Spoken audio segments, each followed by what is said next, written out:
I've been talking about Mashinky for a while, comparing other transport strategy games to it.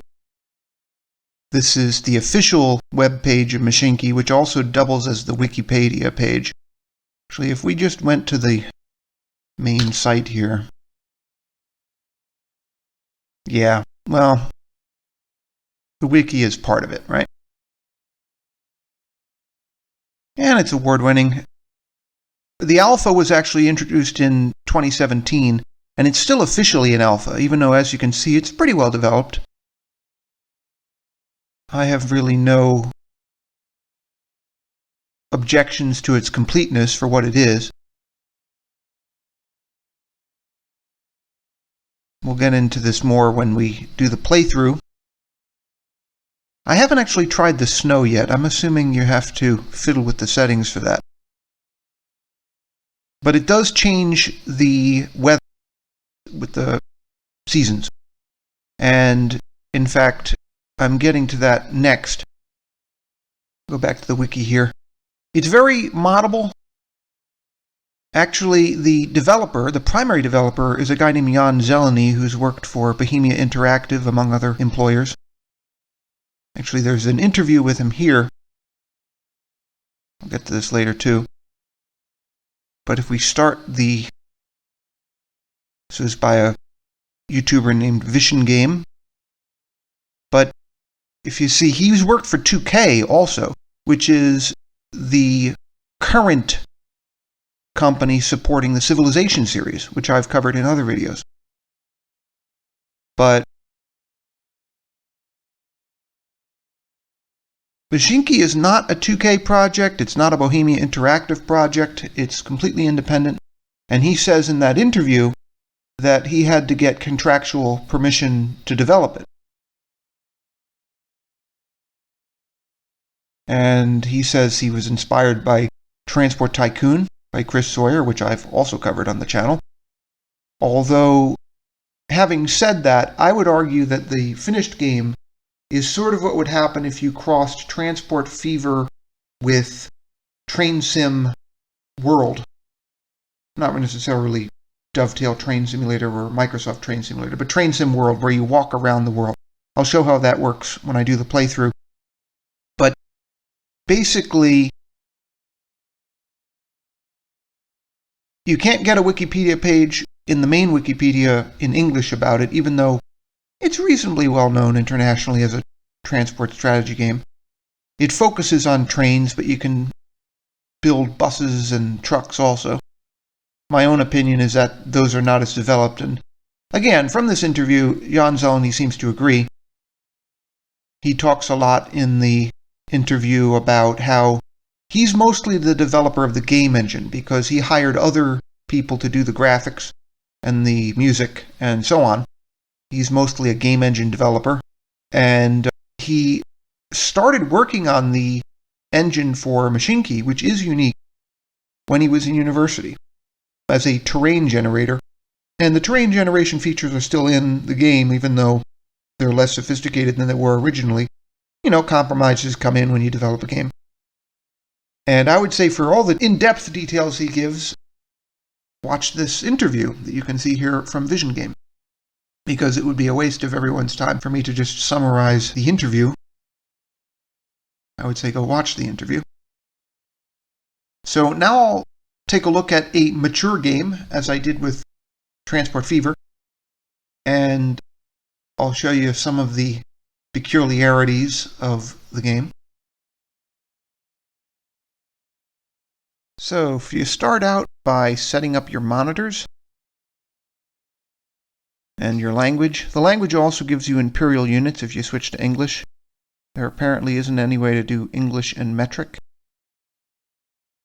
And you have the jazz soundtrack, which was not composed by Jan Zeleny, but by somebody else, who I'll show you the credits for later. He actually recruited them out of France. I don't know exactly what the story is behind that. And there's the welcome page for Mashinky, reminding you that it's still an alpha, even though it looks better than a lot of betas, actually. And Those are some of the latest additions to it. Even though it says the final game will include, most of these things are still in there, in spite of what he's saying. And you have these different game start options. You can use the world editor, even though the game is built around a terrain generation program. And they have the links to Steam and so on. I actually got this from Steam. I haven't tried the world editor. That's something it's on my list to experiment with, but Mashinky is not the main transport strategy game I play, to be honest. As you'll see, it's quite interesting, though. It's not really like most others. Continue will bring me to one of my mature games, the most recent one I played. I want you to see this because I want you to see just how big you can build even the minimum size layout, because this is 128 by 128 game board squares, which do not work out to meters like in Minecraft, for example. I don't know exactly what they're supposed to represent in real life, but all of these track layouts are very, very, very small compared with real life. It's one of the less realistic aspects of the game, but it's a compromise because it's a strategy game. It's not really a simulator, even though, as you'll see, it can pretend to be a simulator at times. It can be rather convincing until you're paying attention to what actually the distances are and so on. So we're still loading here. Still waiting.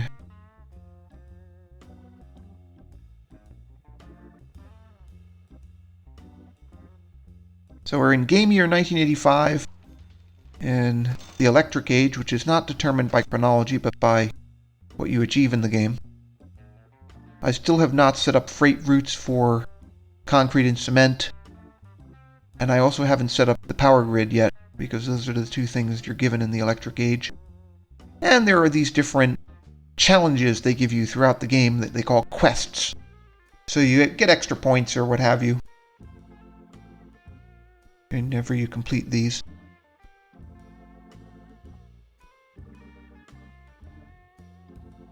Most of them I actually blow off, to be perfectly honest, if it requires some extra trick, on top of building the rail network. Because I'm a rail fan, I just want to build the trains and the track and everything else. I just achieved the terrain editing one, even though I wasn't even trying to, so I will take the cash for that, because you have these green cash tokens, which are the most basic currency in the game. Although, it's not 100% realistic, because you have a whole bunch of tokens based on manufactured goods, with the exception of coal, which of course is a raw material. So here you can win 40 lumber tokens and 40 iron ingot tokens for that one. And you can use them to buy various things in the game. And down here you can see all the tokens. And all these challenges are harassing me. I don't like these banners sticking out like this. If I were Jan Zeleny, this is something I would give at least the option of disabling, because it's really a pain.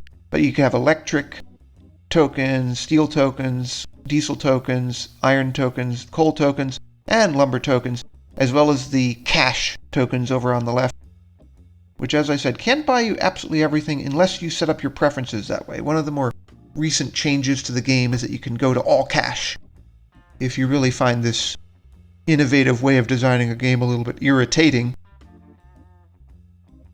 Now this is Bournemouth, which in the context of this particular Mashinky game is the biggest city in my layout.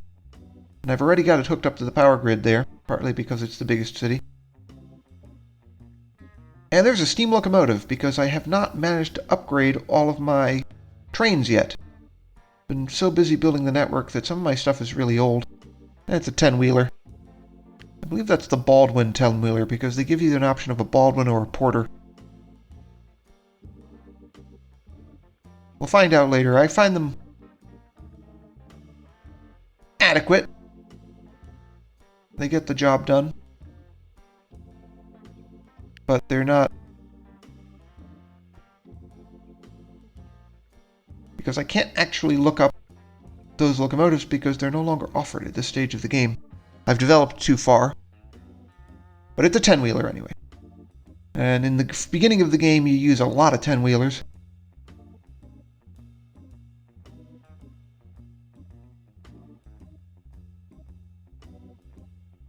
And they keep working throughout the game. I'm looking around my map here to find something to show you in terms of the industries, because you can see just like Railroad Tycoon and so on, you have different industries. That's one of the works, because you have works just like in Transport Tycoon and Transport Fever. But you can buy various locomotives. Elishka is the only steam-launched locomotive that you can buy in the electric age, which is not a very useful steam engine. Then you have your electrics here. You actually have to electrify your depots and works, because if you don't, they can't build electrics. And that's a trickier thing than is obvious, because you have to tear down the old depot or add a new depot next to the old one to handle electrics. You have to deliberately electrify. Same thing with the station platforms. You can't just add electrification to an existing platform. Here's the coaching stock and the freight stock. All of it fictional, although fictionalized versions of real equipment. Even the Pullman is not really a Pullman. I don't know what they were thinking in calling it the Pullman, because it doesn't even have 8 wheels. Never mind 6 per truck.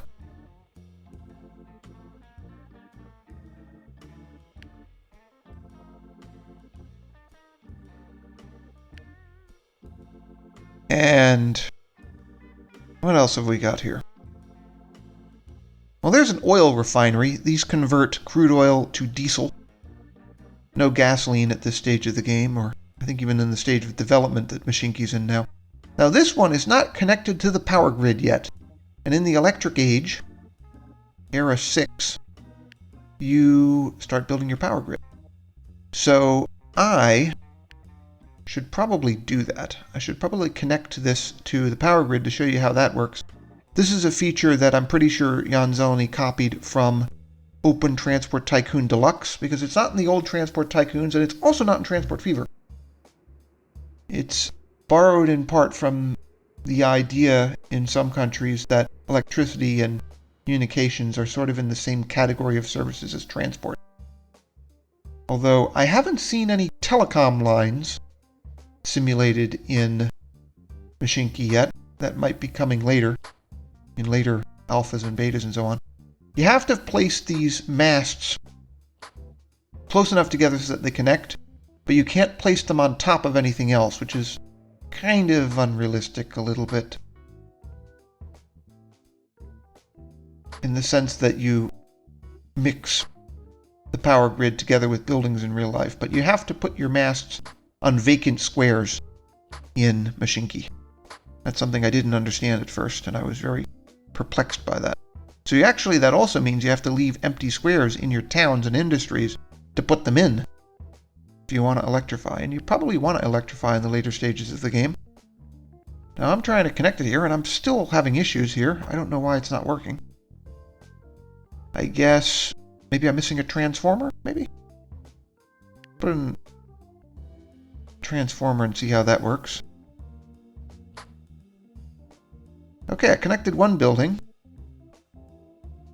Maybe that works? I'm still figuring this out, actually, to be honest with you. Let's see.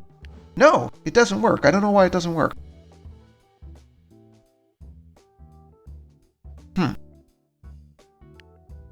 Maybe if I connect the buildings with smaller power lines?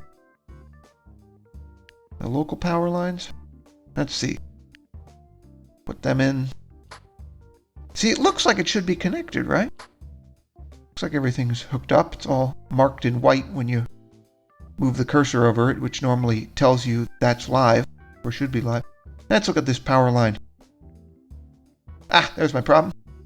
I didn't follow my own advice, and I didn't put the masts close enough together. So put one in wherever it'll fit here. There we go. Are there any other breaks in the line? I don't see anything. But now let's see if that refinery is electrified. Okay, now it works. So it's increasing the production. That's mostly what the electrification does for you.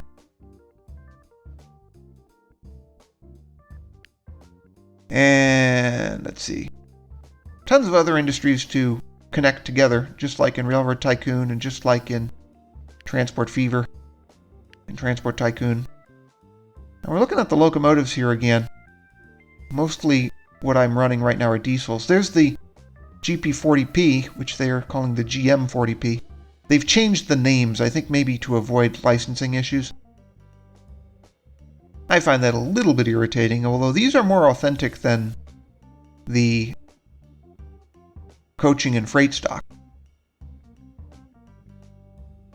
60E is really an E60 in real life. So, all these industries, I've actually connected most of the industries other than the concrete and cement industries, because they give you the industries in stages as you move through the eras, and as I said, the eras are not chronological. Depends on your research and what you pay for with tokens. Now, another cool feature is you can walk around like in Train Sim World. So here I'm going to try and get the bus here, because they do have buses in Mashinky. They don't have boats yet. Jan Zeleny's not sure if he's ever going to put them in. He plans on putting in airplanes, but he hasn't done it yet. But buses and trucks you already have. Let's see if I can catch the bus. Nope, I've missed the bus.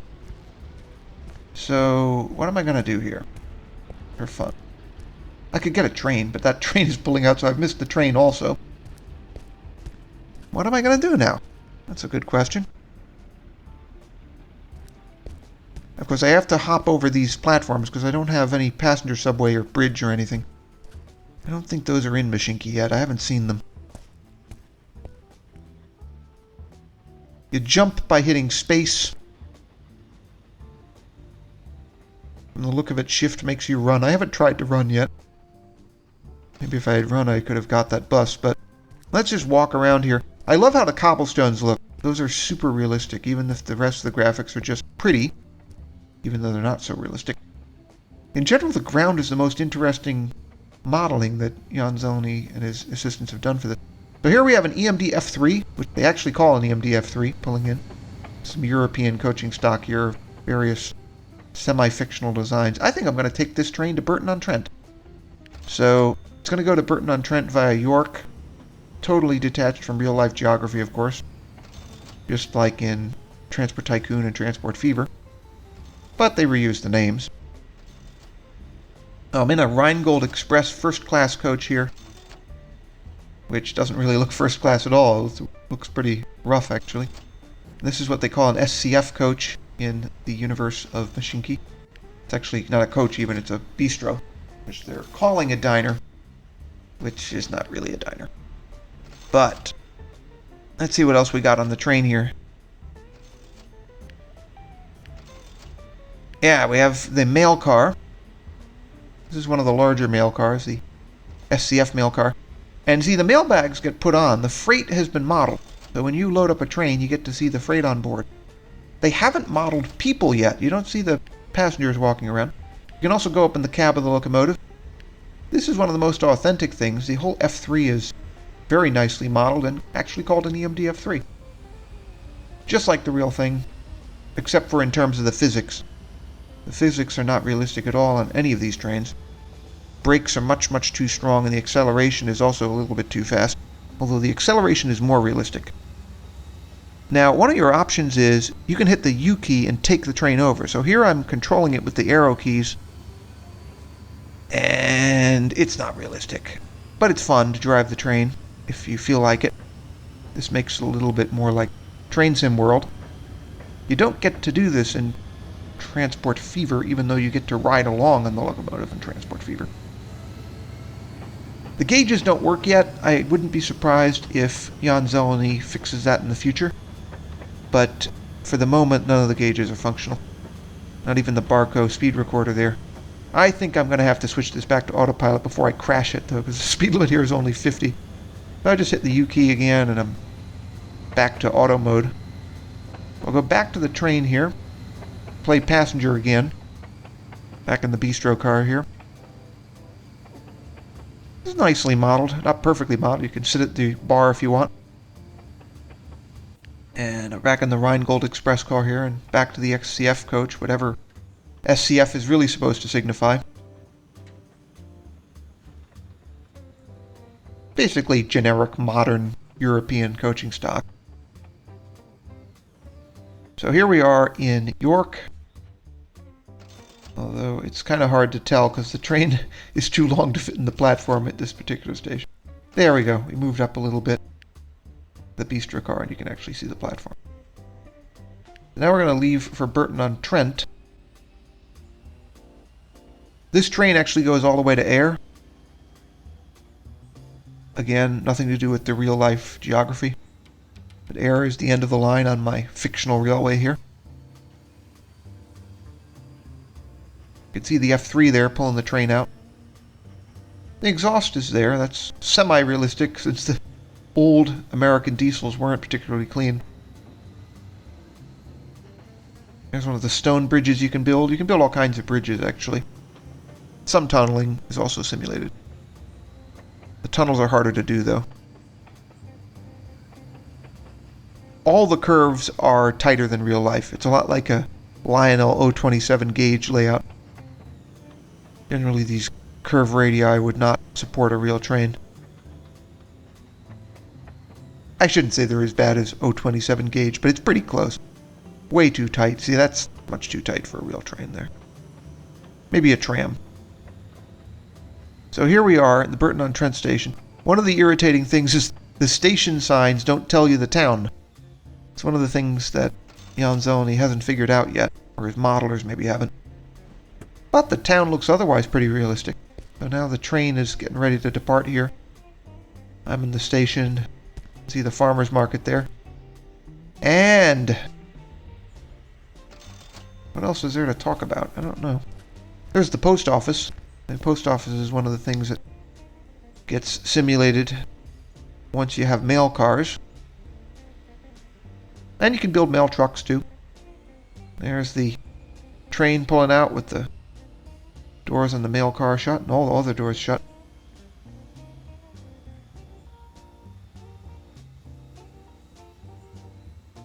And the post office looks very American. In general, the buildings look American.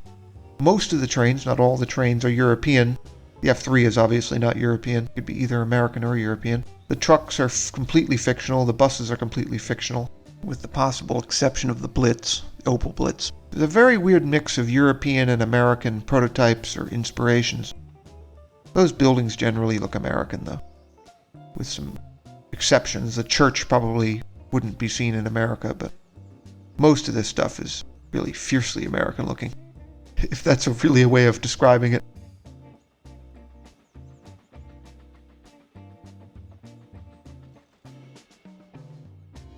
All this clapboard construction. Now, let's see what else we can take a look at. Well, I've won another challenge there. I've been given another. Often the challenges kind of are in strings. You finish one, you go to another. And you can say yes or no to all this different stuff. This train spotter is approaching you with a challenge. And I have not refused it or accepted it. These farms also produce food. I haven't produced any of the food trade routes yet, if that's really the thing. Moving produce and food generally to supermarkets in the cities. If I continue this game, that's something I'll have to do. But in general, I'm starting to run out of things to show you. I think I should just play a game. Starting from the beginning, with all the 10-wheelers and the steam-era technology. So I guess I can thank you for watching, and we will go to that next. I really am stumped for stuff to show you here. Actually, what I should show you, I take that back. What I should show you are the credits for the actual people who worked on the game, beyond Jan Zeleny. As I said, it was originally his project, but he had to bring in people to model and things like this. These tokens really irritate me. But you can shut them off, as I said. That's a whole other discussion. I'll get back to that in the playthrough. So if we exit the main menu here, we have the option of going to the credits. So there's Jan Zeleny, the author. Pavel Navratil is sort of his right-hand man. The musician is Tim Beckerand, who's French. And sound effects were provided by Benjamin McCulloch. And then you have all the graphic artists. And then you have the localization people who translate the game into different languages. What Jan Zeleny has said is that he doesn't know English very well. So he needed these people. And apparently he even brought in a guy to help him with his own language. Might be a case of terminology there more than translation, of course. And special thanks for different people who helped him test the game. But now we're going to go play the game. I'll just do an easy new game, completely without anything special. Okay, this is the actual playthrough here. I'm going to do a basic game.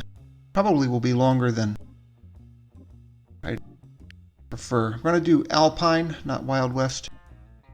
And the map size 128 by 128 is the smallest possible map size, and it's the same map size as the earlier mature game I showed you. They still don't have Era 7 in the game, at least not in the engine, see that? You can only go up to 6. I'm going to ignore the seed. I don't really care what the seed is or the randomized number. So we will start the game. Oh yeah, we should take a look. You have custom maps available, I should add that. You don't just make your own, you actually have some that you can start with. Also, I want to check these other settings while I'm at it. I'm going to keep the token system, even though I am not a huge fan of it, just because I want to do a representative playthrough. So, yeah, most of this is going to be default. No reversing at stop signals. I have disabled that. That's one of the defaults.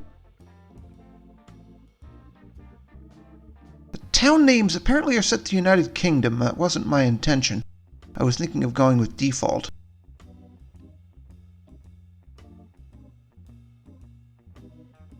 Not sure what I'm going to do with this. Relocate to most buildings. I don't know. I'm going to leave that. We'll go with Czech town names because it's a Czech game. Might as well. Just for a change. And we'll, I guess, get started.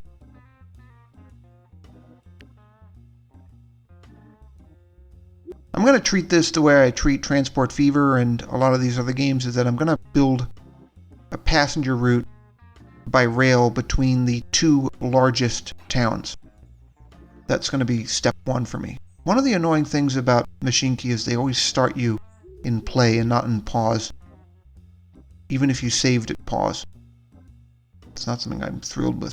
To go to the second Steam Age, simply called Steam Age, you have to have 100 lumber tokens and 100 coal tokens. And I don't have the means to generate either of those.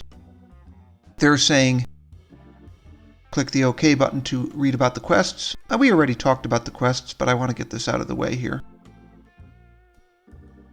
And so we'll click the reward of 10 in cash.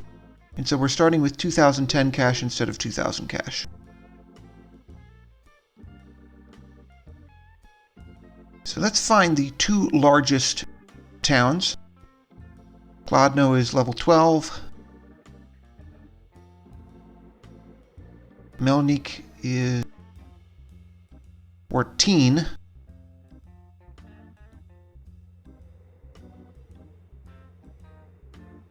The biggest one appears to be Most at 16.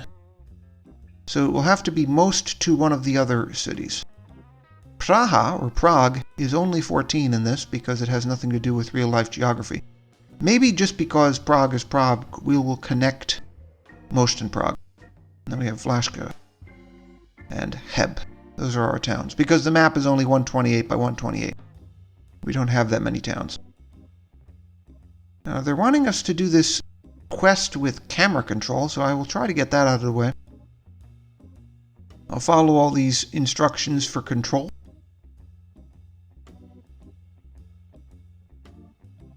Okay, they think I know how to control the camera now. So I took my reward. Now I have 2,040 in cash. They want me to switch between the basically developer view and the realistic view here. And it's not triggering. That's annoying. I'll just have to tolerate that blinking arrow there. Okay, I'll put in the first railway line from Most to Prague.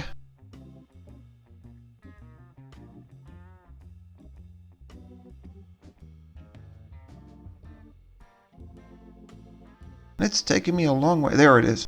Finally got to Prague. I'll stop the line here and I'll figure out where to put the station, which should probably be Praha Hlavní nádraží.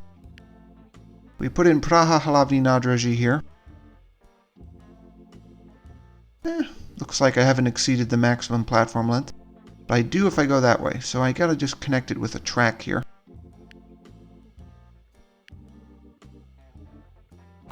Change the name to Praha Hlavní nádraží. I can't actually use the Czech text diacritics because I don't have I don't have Czech text encoding switched on.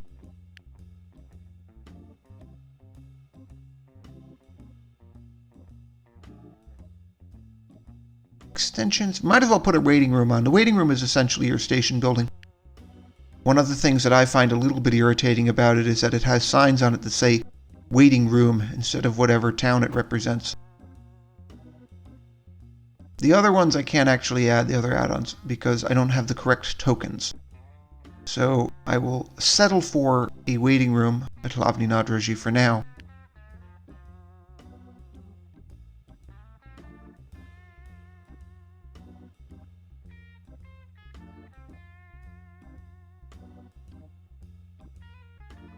Guess I'll put the station in here. Even though they don't let you electrify an existing station, they do allow you to convert an existing track into a station platform. Weirdly enough. So this will be Most. I'm not going to call it Hlavní nádraží. I've never actually been to Most other than I think going through Most in real life.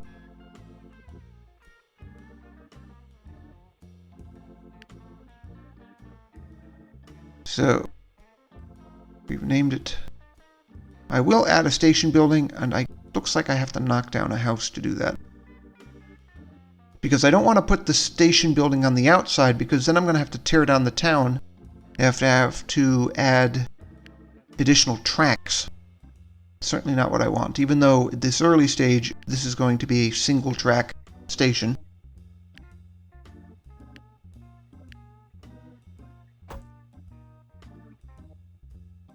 Now, what else should I do? I'm going to need a depot to build my trains. But what else do I need here? I guess I'm just going to go with the depot.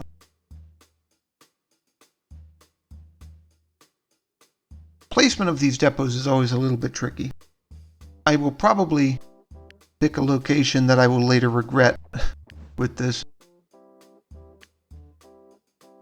It's just kind of inevitable.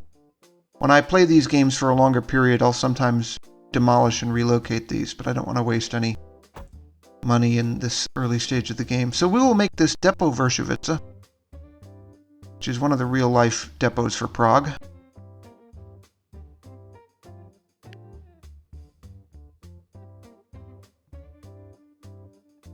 You might say, well, you've misspelled depot. Well, not in the context of Depot Vershovice.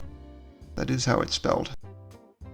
Okay, so the trickiest thing, the reason the location of these is so much of a pain, is what angle you're going to connect the tracks at, because frequently the track is not long enough to accommodate the longest trains.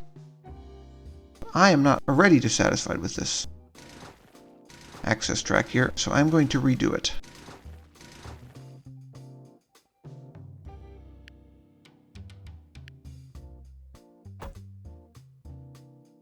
Make this access track as short as possible so that as much of the train as possible can get onto the main track.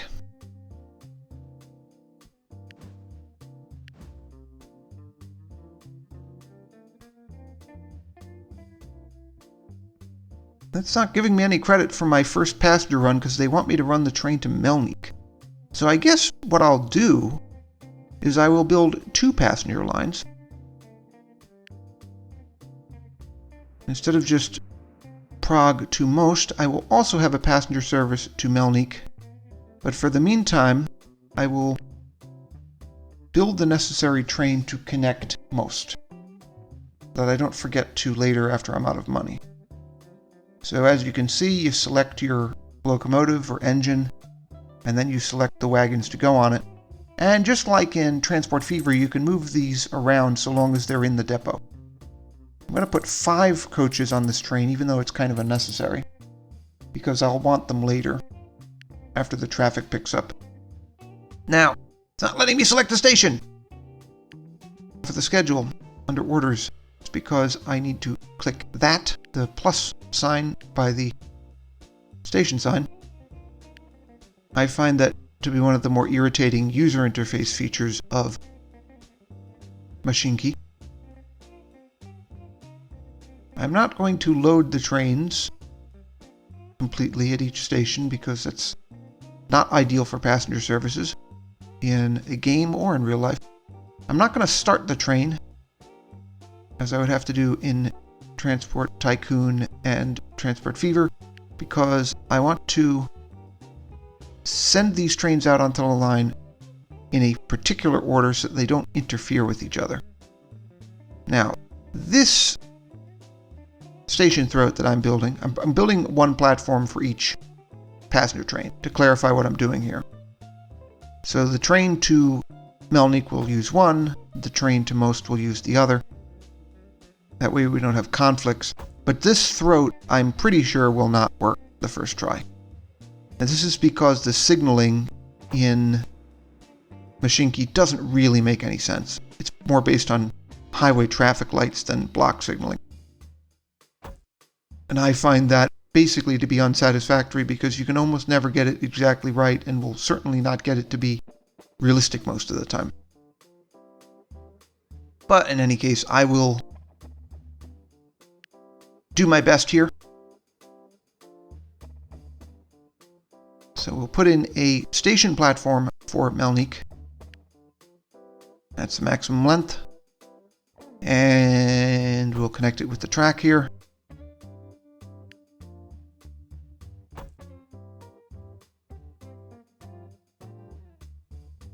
Rename the station to Melnik, I hope. Actually, I need a station building. Forgot about that. Or I feel I need a station building. Well, you rotate with the M key, but that's not my problem here. My problem is that road's in the way. You can also use the middle mouse button to rotate the add-ons for the stations. See, that's what I'm doing there. But to reiterate, that's not my problem. I have to get rid of that street because that street is in my way. Let's try this again. Good. We have a station building for Melnik. And the depot at Vershovice is going to have to access that, but I have to get it a train before I run out of money.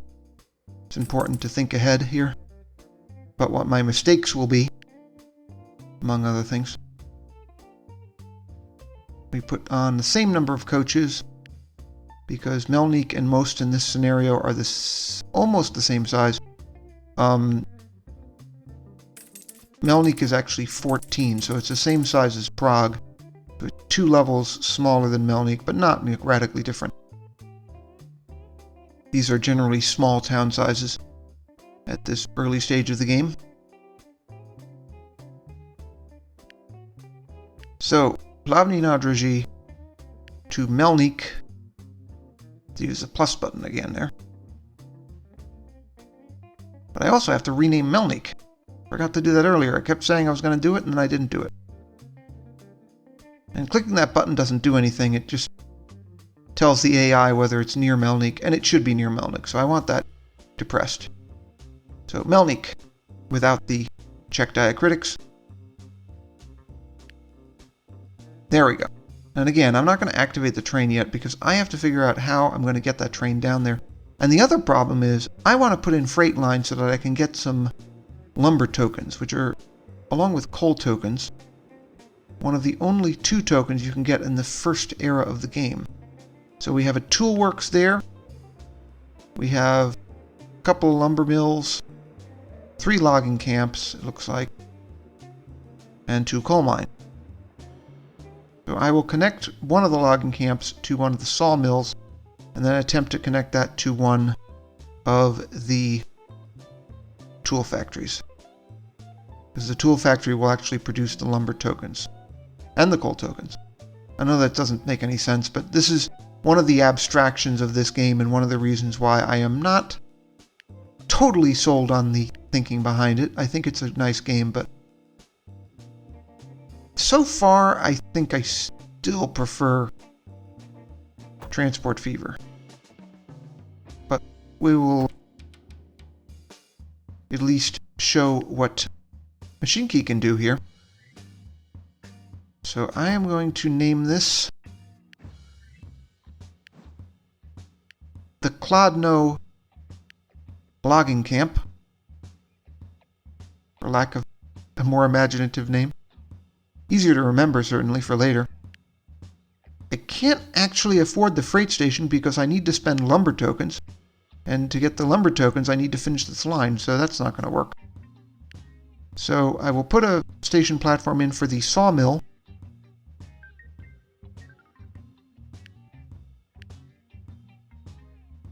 but not a freight station because we can't build the freight station building. Now this first line thing is still not working out because I haven't run a train yet.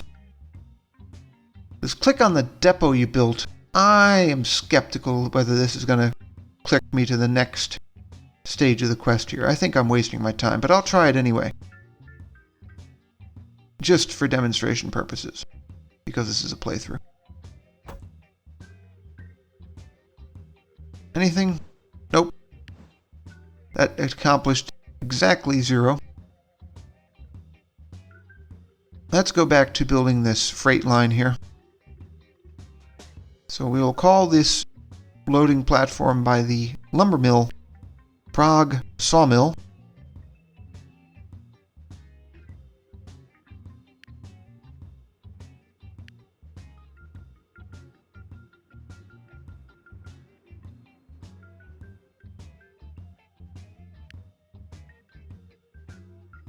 Now we have a flat crossing here. This flat crossing will be signaled just like an automobile intersection because that's the way the signals work in Mashinky. And my prediction is that's not even going to work because there will be other complications that I'll have to resolve later. This is, to me, because I don't understand the logic behind such an illogical, unrealistic system, I don't claim to understand how to predict how it will screw up. I just set it up and then troubleshoot it.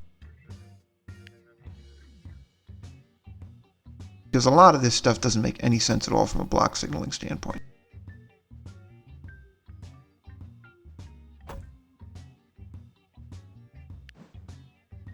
Okay, so this tool factory is near Melnik. So, Melnik Tool Factory. Again, I don't have any imagination, so Melnik Tool Factory will be the name of this factory. Or the name of the station, anyway. Now I have to figure out how I'm going to get trains onto this freight line.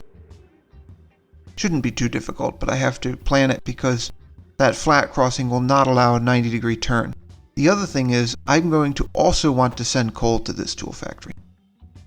So before I add the depot connection, I should add an additional freight line to one of the coal mines. I'll route it up this way so that I have room for a station to take a longer train.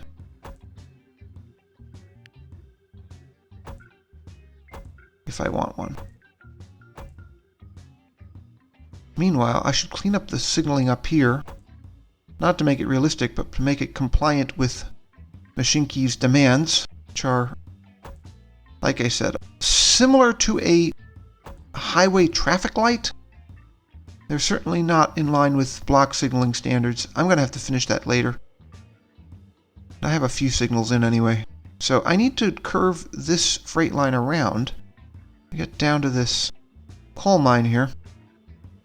And I've run out of money already, even with the bonus money. So I will have to borrow money. Now you can switch their currency on and off, and other figures on and off in your accounts here, but basically cash is all I have right now. So I will borrow some money. Maybe 500. And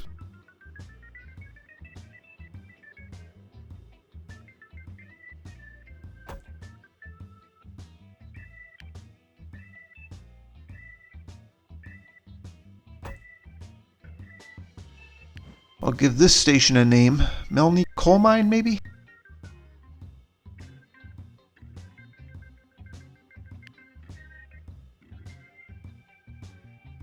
I mean, what else should it be, right?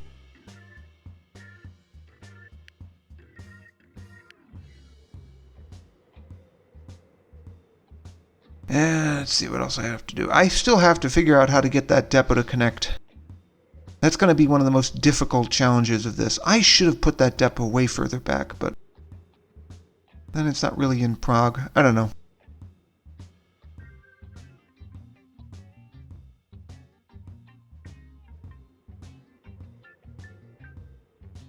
There are various philosophies you can attach to this. I mean, part of my problem is I'm thinking a little bit too prototypically here.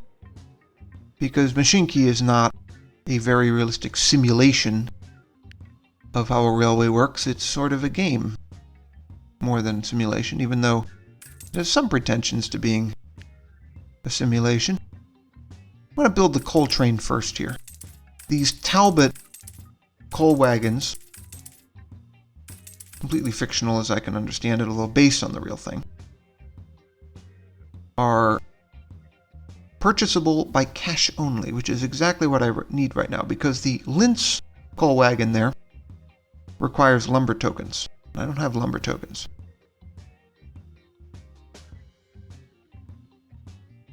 So I'll add this, and again, it's refusing to do it because I forgot to click the plus button there. Okay, so we have the coal mine, and plus button, and Melnik Tool Factory. Alright, so now we're getting somewhere.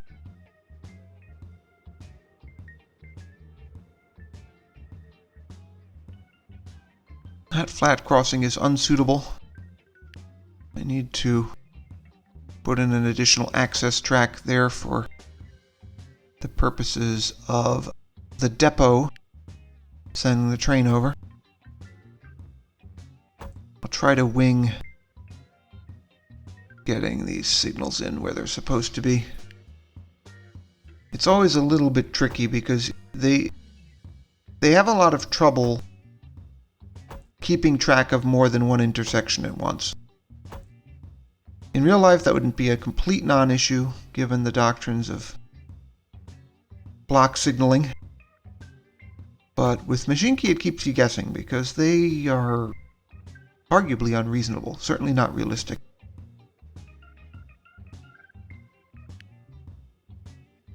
All of these locomotives so far, I keep saying 10-wheelers. The Porter is actually, in this case, a mogul. I thought it was a 10-wheeler, but it's actually a mogul.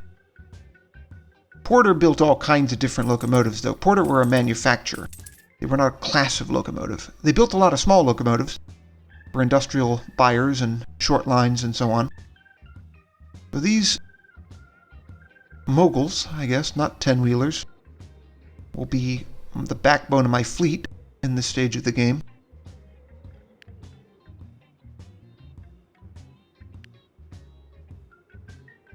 And because 3 shipments of logs will give me 2 shipments of lumber, I will put in 6 log cars on this freight train and 4 lumber cars.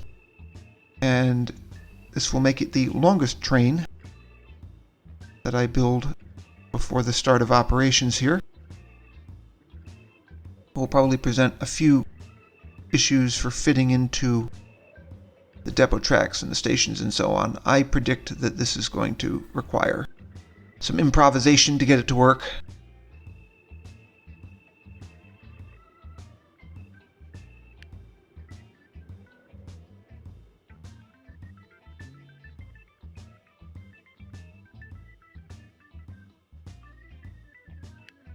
If I kill this street here, what that means is I can extend this station track. It's kind of a handy trick you can go for. I had to borrow more money there to do it, though. Because if you extend your terminal station track out a little bit, the advantage of that is that the train has more room to turn around. I wish I could do it for this track here, but it looks like I'm going to be out of money. They only let you borrow about 1,000 in cash at the beginning of the game, and I don't have enough money to both buy and demolish that house and build the track. So I'm going to have to hope that that train is able to turn around in the first platform there.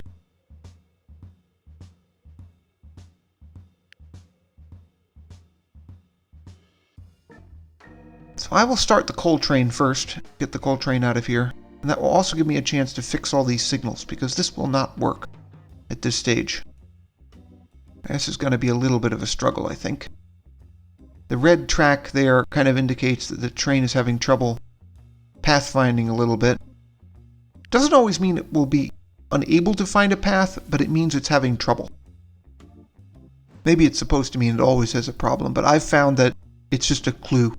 It's not an absolute. You do have to give your train attention if you see that, though, because there clearly is something the matter. Well, this seems to be connected. That's the first thing to check, of course. Can it get into that platform? Looks like it can. So what about the other platform? And what about other issues which could be holding it up? What does it say? Waiting in depot. Bershovitza. Why is it waiting? Okay, it has a schedule. It's started. Ah! The game's not unpaused. That'd be an issue, wouldn't it? Okay, so we will unpause the game and give this another try. I still predict problems. The train is crawling out of the depot there. To see the graphics here. But just like in Transport Fever, the train magically appears in the depot and begins to pull out, with its train behind it gradually, magically appearing also. They don't try to scale that well at all. Here we have our Porter Mogul, not 10-wheeler, like I originally thought. And I should emphasize that in the early stages of the game, not only are you unable to build pretty much anything else but the Porter, but the Porter is quite useful, actually. There's not really anything wrong with it. It's relatively slow, it's not extremely powerful, but it's powerful enough and fast enough for the early stages of the game. It's not like some other transport strategy games where they give you trains in the beginning which are almost unusable. The Porter, you can continue using the Porter even after you're using diesels, actually. It's really not so bad. But in general, what I will say about Mashinky is it is a much easier game than Transport Fever or Transport Tycoon. No question. I don't know if Jan Zeleny would be happy or annoyed with that, but I have found it's much easier. Much, much easier. Now I'm trying to put in as many signals as possible here to make sure that that whole traffic light doctrine or what have you is followed. So that this train can actually get through this rather complex junction. I gotta put in more signals. Gotta keep clicking them in till... Yeah, there we go. We got a green signal.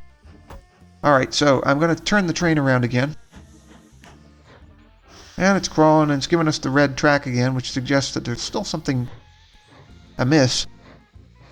Train 3 can't find a path to its next destination, which I know is untrue, but I may not have put in enough signals. Generally with Mashinky, you can put in too many signals. Sometimes you need to pull one out. but more often the problem is you don't have enough, because it's not like a block signaling system. It's like traffic lights. That's really what it is. I'm going to pull some out just as an experiment, and it won't let me pull them out. I don't know what the issue is with that. Baffling. Alright. What if we pull that one? That's it. If I add one.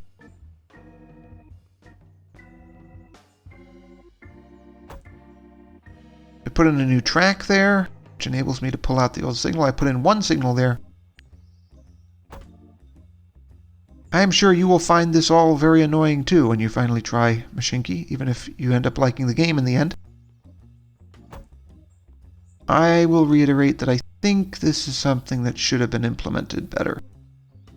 I'm not a complete convert to this way of signaling at all. It's not realistic and it's not practical, especially when you have these complicated junctions like this. Okay, I'm going to reverse the train to get it out of the block there, even though that's a little bit of a misnomer because, as I said, these blocks don't work realistically.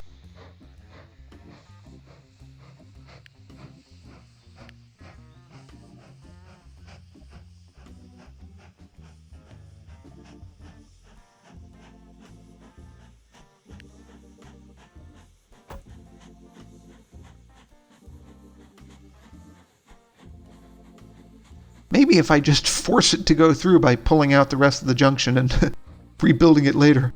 Maybe that's the last resort, but let's try a few other things first. I want a junction that works. I don't want a junction that I have to rebuild every time I have to move anything in or out of the depot. That's really irritating.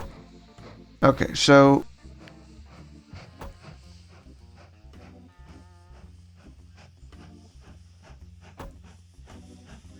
you're watching me learn the game here. I'm not just showing you how the game works. I'm learning how the game works as we watch this. Because I still find this signaling system to be illogical. I don't think it makes any sense. So I have a signal for the track going into the station. I have a signal for the second track on the left going out of the depot. So did I build that track properly? Let's see. Reverse the train again.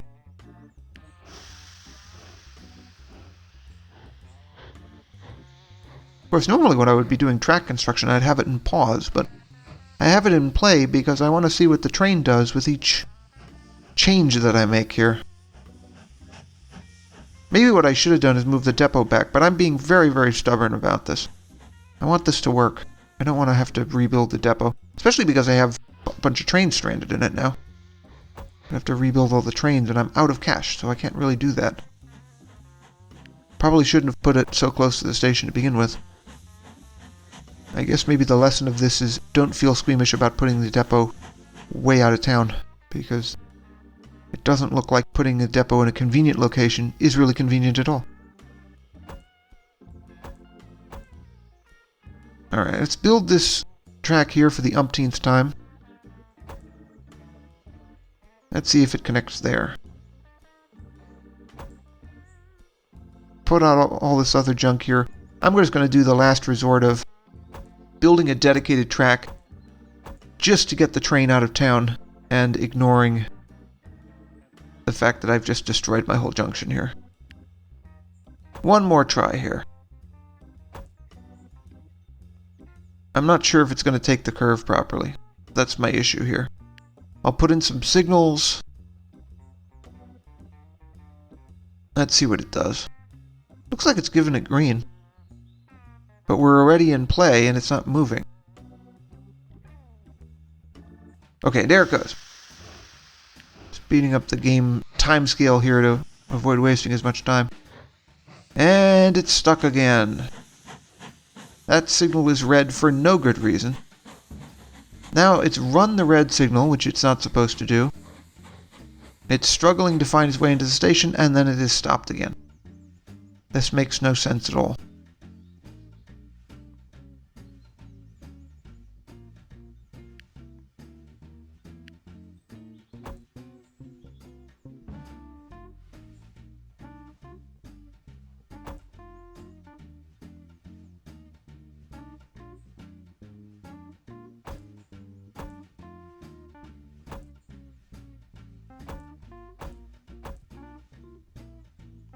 This has to go straight out, I suppose.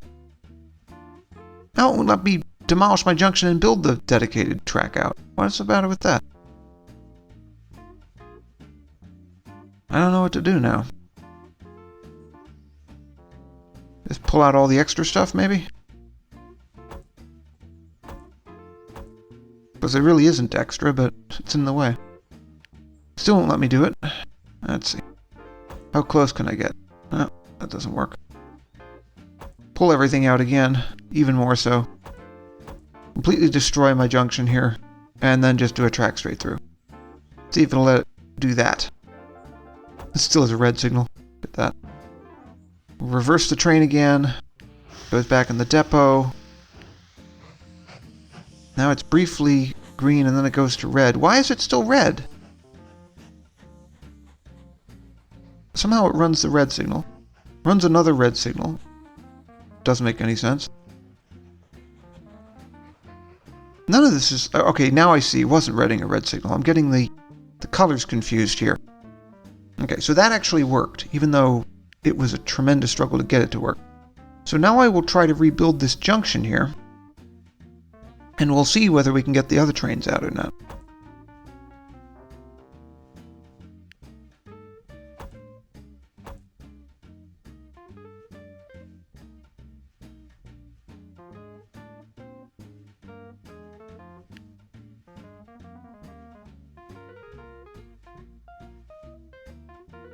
Well, it will access the platform, but not the track out of town to the south.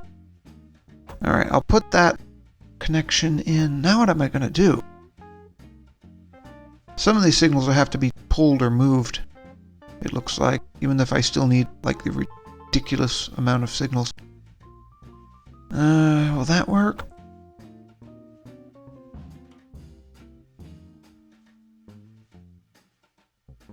It's impressive that my cache is holding up even in spite of all this construction.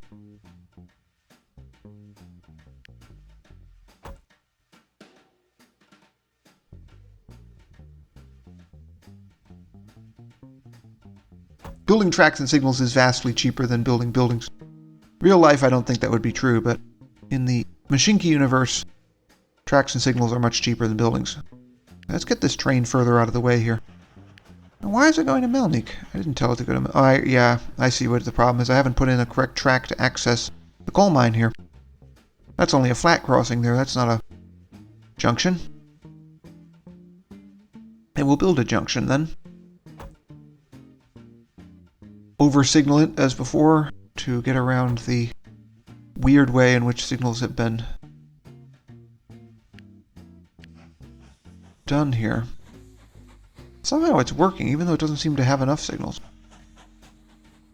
Maybe if I leave it alone for now? I don't know why it's working, but it seems to be working. Alright, so I'll ignore that for now. I'll go up here and try to get some of these other trains out. The train 4 is the lumber train, of course, or the logging train, depending on your point of view. It's also the longest one, so it's going to probably be the most problematic of all of them. This just after I've spent however many minutes trying to get the coal train out. So I'll see if it has enough length in that station platform to turn around. If not, we're going to have to improvise. Just barely not enough. Okay, so I can't extend it, as I said before. I don't have the budget to demolish that building. So if I put in a Y, maybe? Really not a Y, but in the Transport Fever, Transport Tycoon, Mashinky universe, you can turn a train around by running it into a buffer, which of course is radically different from real life. So if they can turn around... Nope, I need more length of track here, because the train is so long. 2 more game board squares. Train will turn around in the depot and make another attempt here.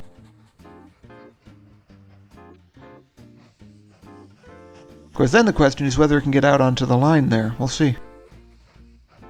That bluish-purplish line there suggests so, but let's see if it's actually true. Let's see if it'll actually do it.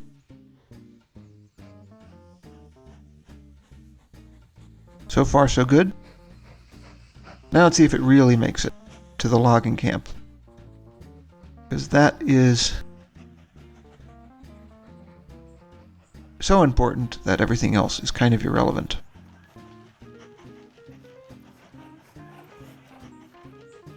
Alright, so it made it somehow. And it loaded up. That's nice.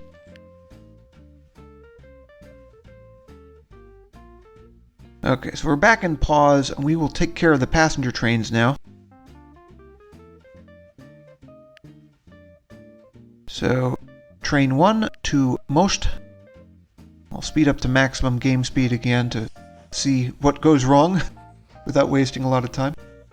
And the train goes in to the station. And it's hard to tell if anything's really going wrong. It looks like it's running fine. So we'll send the other passenger train for Melnik into the station. I don't see why not.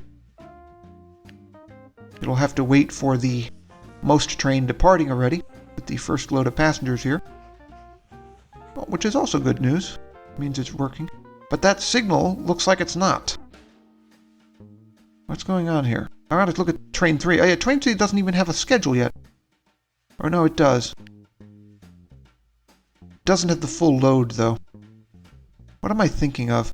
Train 4 has no schedule. I forgot to do the train 4 schedule. Forgetting my own mistakes here. So, what do we got? We gotta go over to the part of the map where train 4 is, I suppose. To select those stations. See, there are so many technical problems. I'm getting distracted from basic things like scheduling. Okay, orders. I guess we get rid of the train list so that it's easier to scroll over to the part of the map where train 4 is here. So it's already departed the logging camp, gone to the sawmill almost automatically. But it will want a full load when it leaves the logging camp. And where is the train? Well, the coal train is where it's supposed to be.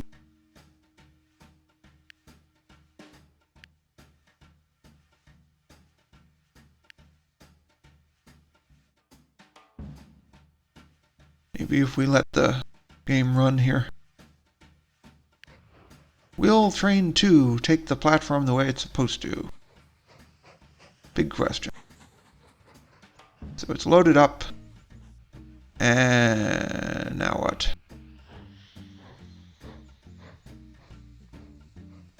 Put in an access road too. I don't know if you need that for the catchment area like in Transport Fever, but it's probably worthwhile putting in. Catchments are not as obvious in Mashinky because they haven't modeled the passengers yet, so you don't get to see the passengers walking into the train. Notice you got snow because it's in January, game year January. Or game month January. Unlike Transport Fever,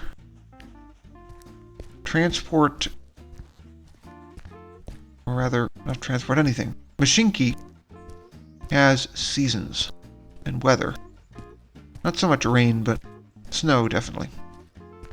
Maybe the best way to test this is to go for a ride in first-person mode on train number 1 from Most. The question is, how do we get it over here? Because we don't know if it's going to actually work or not yet. Train 2 has already left for Melnik, but for some reason it's chosen to turn around in the depot, which I don't really want it to do. So let's skip this train ride for the moment and find out why that's happening. Well, okay, the answer is we don't have the correct turning track in this junction to avoid that. You see, there's the junction doesn't connect directly. So if we do it this way, of course I did this originally, but I had to remove it to get the train 3 out of there. Still hasn't connected properly. Let's try it again. That didn't work. Rebuild.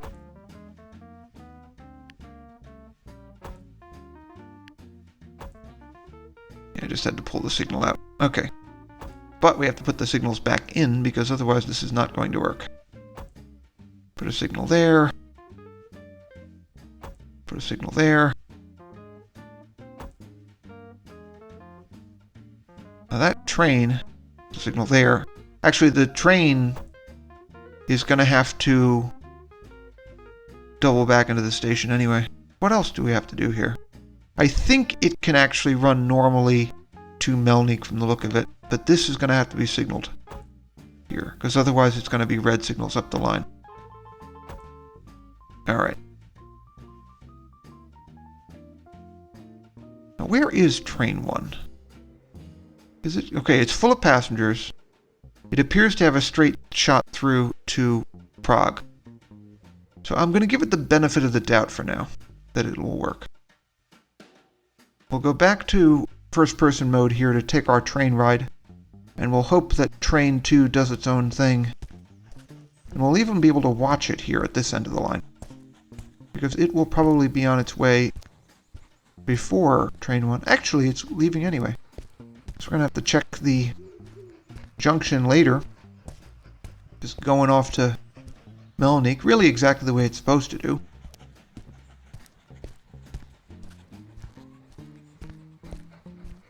Now the block is not... Oh, block is clear. Because there's more than one block between here and most, I guess. Because that line is occupied, of course, by train 1. I guess our clue that train 1 will be getting closer is when the signal flips to danger.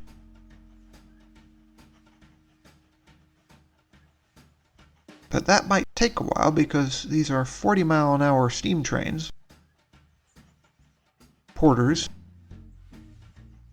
Whatever you say about porters, they were not fast, even the larger models of porter. Not just moguls or 10-wheelers to the extent that they existed. I don't see any sign of that train. I'm hoping that it's not stuck somehow. But when I look carefully, I see the smoke plume, which indicates some really nice graphics, actually. Interesting that you can see something at that range in a video game. Really cool. You may not be able to see it, but if you look down the line, you can see the smoke plume starting to appear if you're watching this in full screen. That is cool graphics. And notice also how all the weeds are blowing in the wind in the foreground. That's easy to miss. But like I said, there is a little bit of weather in Mashinky that you don't see in a lot of the other transport video games. Now the signal is clicked to danger, and the smoke plume is larger, and the train, that means, is getting closer. Now, is train 2 going to come back and interfere? That's another question, but I don't see it yet. We'll see if train 1 has to wait for train 2.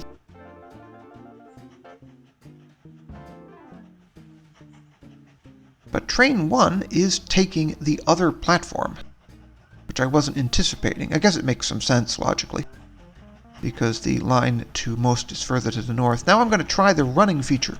Shift and arrow key, like in Minecraft.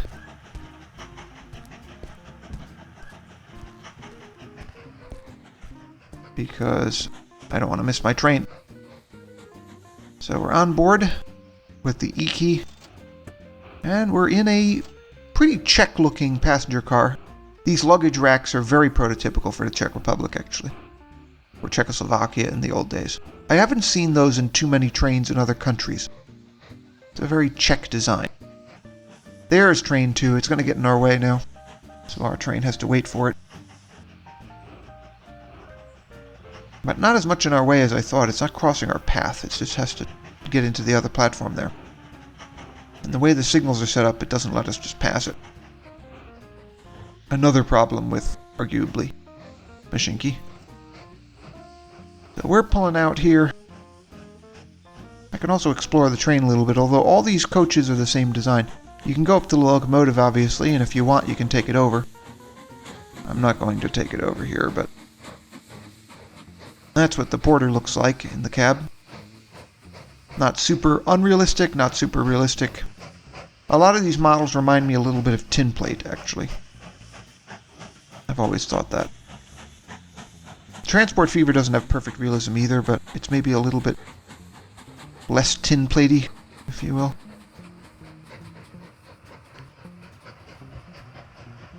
Alright. So the train seems to be going along just fine now. Might end up in conflict with the lumber train, we'll find out. Or the logging train, if that's what you want to call it. Train 4. the signal is clear.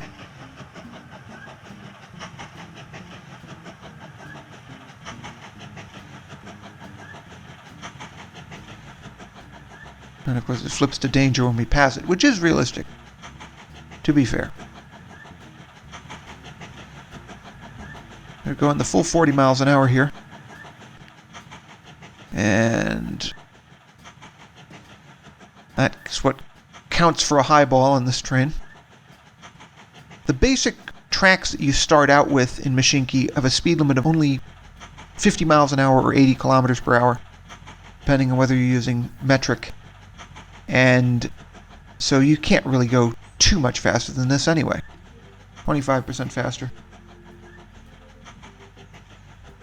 The train's completely full, as you can see from the number at the bottom of the screen there, but the passengers are not modeled here. Nobody's sitting in the seats. The way you can tell on the outside of one of these trains if there are passengers aboard is that the curtains on the windows will be closed. But there are no curtains inside the train, which makes it even more confusing.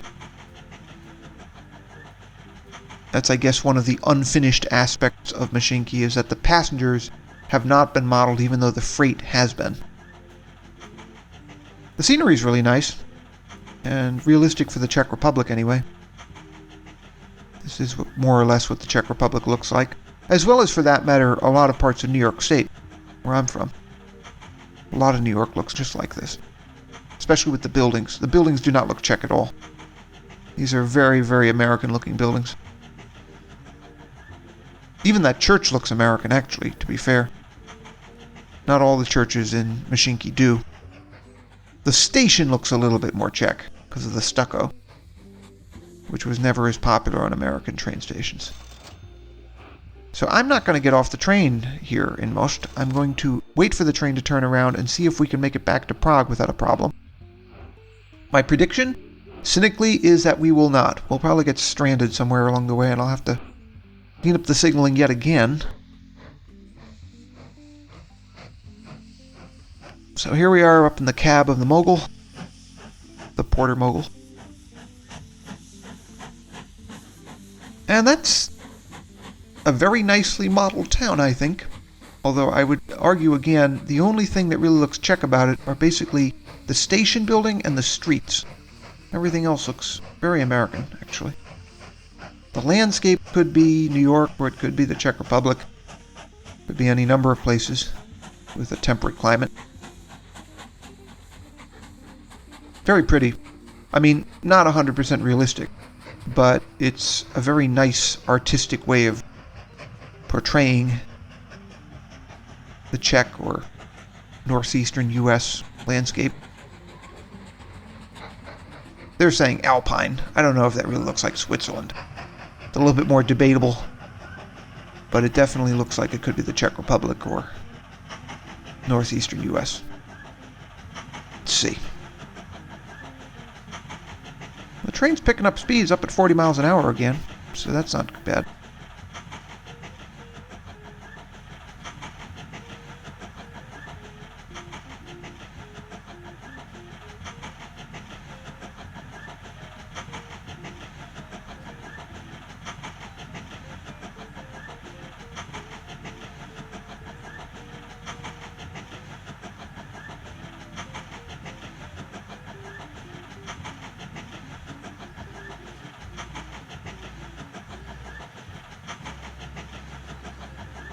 So the logging train is crossing the flat crossing there, so if we get there before it clears, we will be stopped.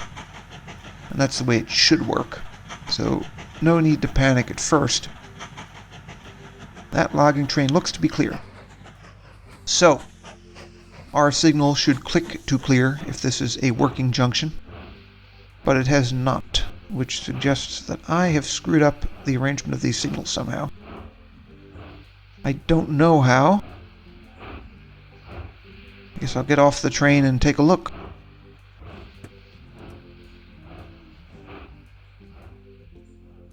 What is the matter with this junction? Trains don't seem to be conflicting with it at all, so it's not that the signals are working correctly. So those signals are red, and there seems to be no logical reason why they should be. If I put a signal in there, nope, that didn't work.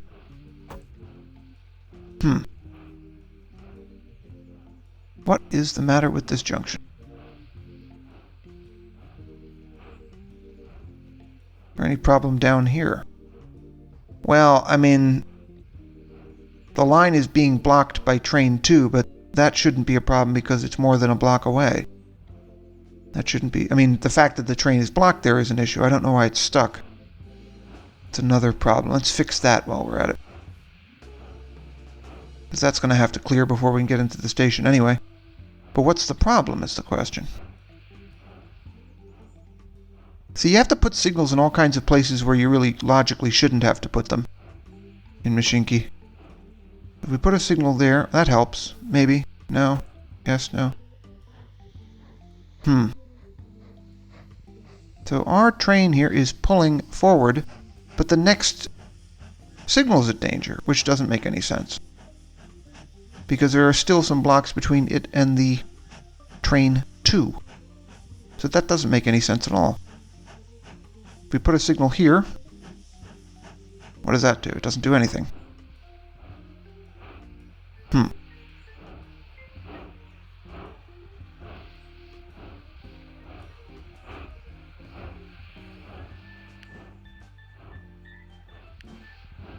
Remove the signal.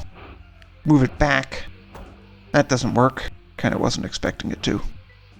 Put a signal there. Well, that helps a little bit.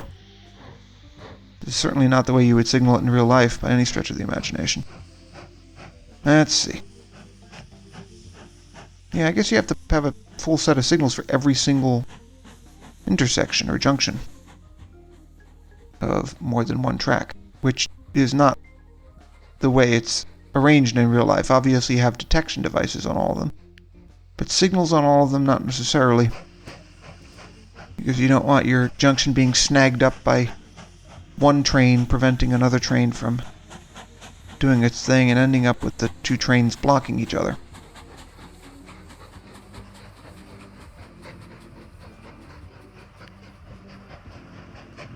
There are several of these railway strategy games or even railway simulators that screw that up really royally. I've had the same problem in Railway Empire, actually. And it's not even implemented as arguably recoverably as in Mashinky. It'd really be a problem. But anyway, it seems like this train is pulling in to the station now. No issues yet.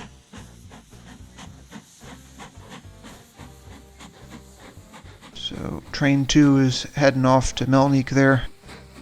We are headed into Prague. There doesn't seem to be anything wrong.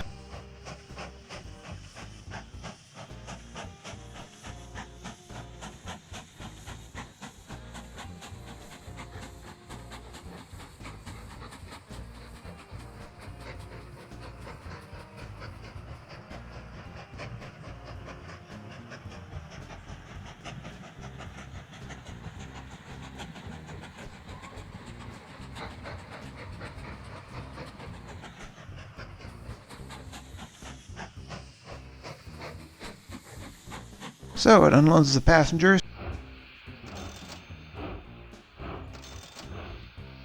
And it starts to load another load.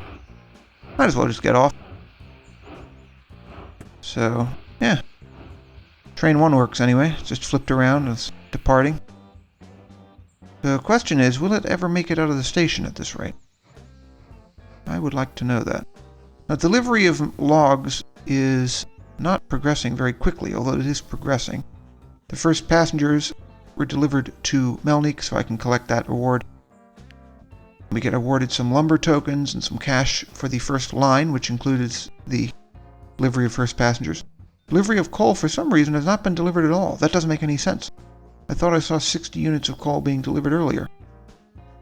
Stamps, those are for scenery development. We won't be filling with that. And that yellow arrow still will not go away. Even though I've switched between the two map views repeatedly, I'm not going to worry about it. Why is train 3 not delivering coal? I don't understand that. Okay, it's full. Pulling into the tool factory station. So what is the problem? That's a big question. Could it be another signaling issue? Maybe it's not making it all the way in. Let's find out. It's pulling into the station. It's 60 units of coal, and it's unloading. What's up with that? It's unloading properly. There's nothing wrong with it at all.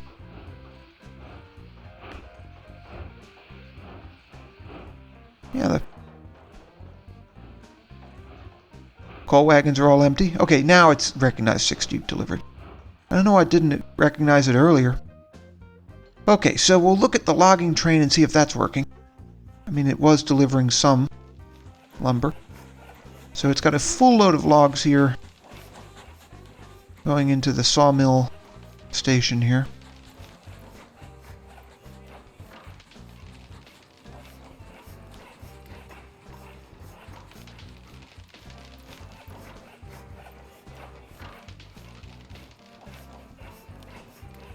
So let's see if it unloads properly.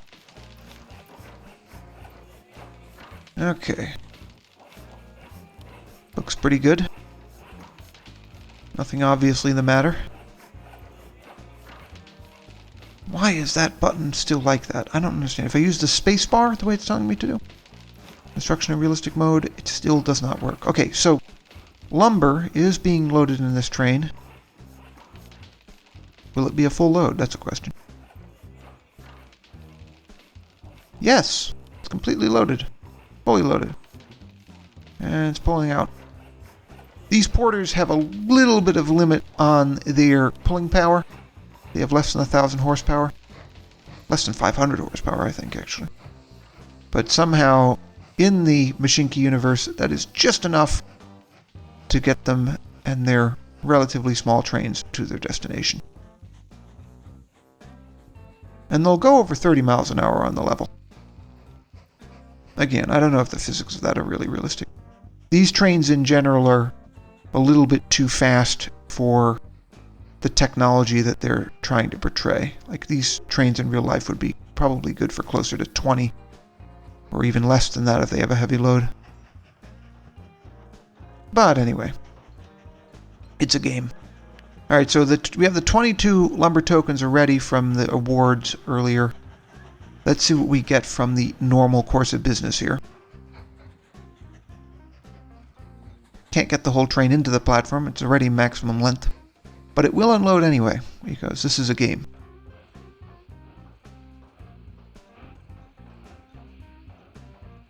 And if we go to the construction view, you can see the little board icons flying to the toolworks. And we're getting some credit for lumber tokens down here.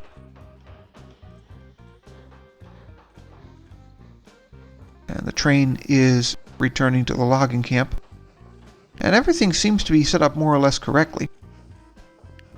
So I think that's all I can really show you for a really basic playthrough, but as you can see, your main challenge when you build these lines may be the signaling, because it goes so much against reality, and you can easily miss something. Other than that, it's a fun game. It's not realistic, but it's something that can give a little bit of an illusion of realism. And yeah, it's a fun game. I like it. So, until next time, thanks for watching. I'm looking at all my achievements here. I don't know if I'm going to continue the game. Delivery of coal and so on. I'm not going to get into the Steam Age yet because I'd have to spend more tokens than I actually have. So, there's the train leaving again. I guess I'll save this. So I'll save the playthrough. I'll say thank you for watching, and I'll see you in the next video.